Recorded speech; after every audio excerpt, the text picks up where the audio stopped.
aturan baku puisi itu memang udah ada aturannya, Bu. Ada aturannya. Jadi dia kan sastra. Sastra itu nggak terikat, Bu. Sastra itu kan banyak.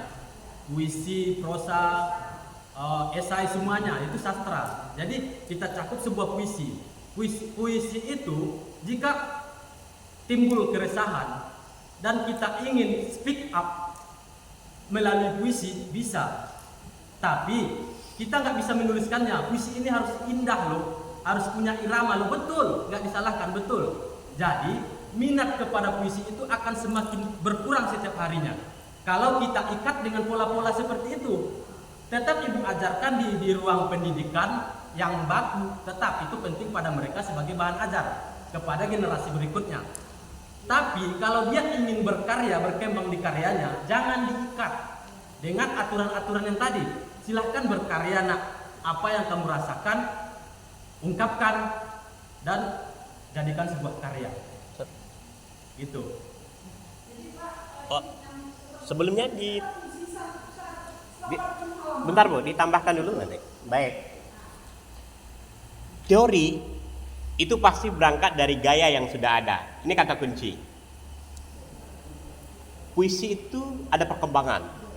Ada angkatan 45, ada yang sebelumnya penjaga baru, ada 60-an, ada yang puisi esai sekarang yang panjangnya sampai 80 halaman.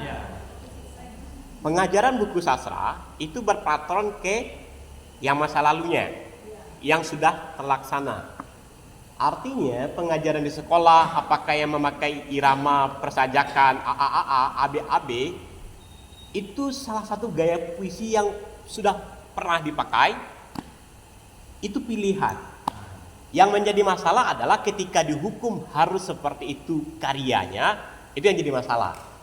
Tapi kalau kita ingin mengkaji karya sastra, karya puisi, misalnya ada yang 4 baris, ada yang jenisnya seperti gurindam, itu betul, ada 22, ada yang persajakannya A, ada yang AB, ada yang AAA, BBBB, AAA, BBBB.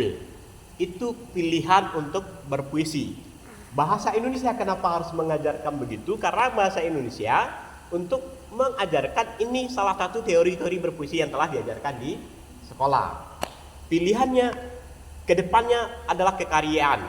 Ketika kekaryaan harus diciptakan dalam puisi, itu ada kebebasan untuk menciptakan gayanya tersendiri. Sebagai contoh, biasanya kalau dalam bahasa Indonesia kita terbiasa dengan menggunakan ada huruf kapitalnya, ada huruf kecil. Dalam puisi hari ini ternyata ada puisi-puisi itu enggak ada huruf besarnya sama sekali. Huruf kecil saja dari pemuka kalimat sampai ke titik, huruf kecil saja semuanya. Ada juga yang menggunakan cara bunyi yang AAA di belakangnya, tapi dengan tidak lagi sebagai sampiran dan isi. Tapi dia AAA di belakangnya. Ada juga yang menggunakan AAA, II, AI dalam perpuisiannya. Itu kebebasan ekspresi itu yang diberikan kepada siswa.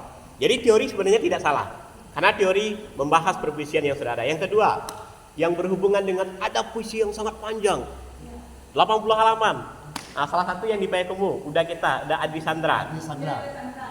Itu puisi. Boleh Bu, itu kebebasan berpuisi. Mau berpuisi satu buku kayak novel. Kalau novel kan jelas ya, ada tokoh, ada dialog, ada konflik, ada penyelesaian.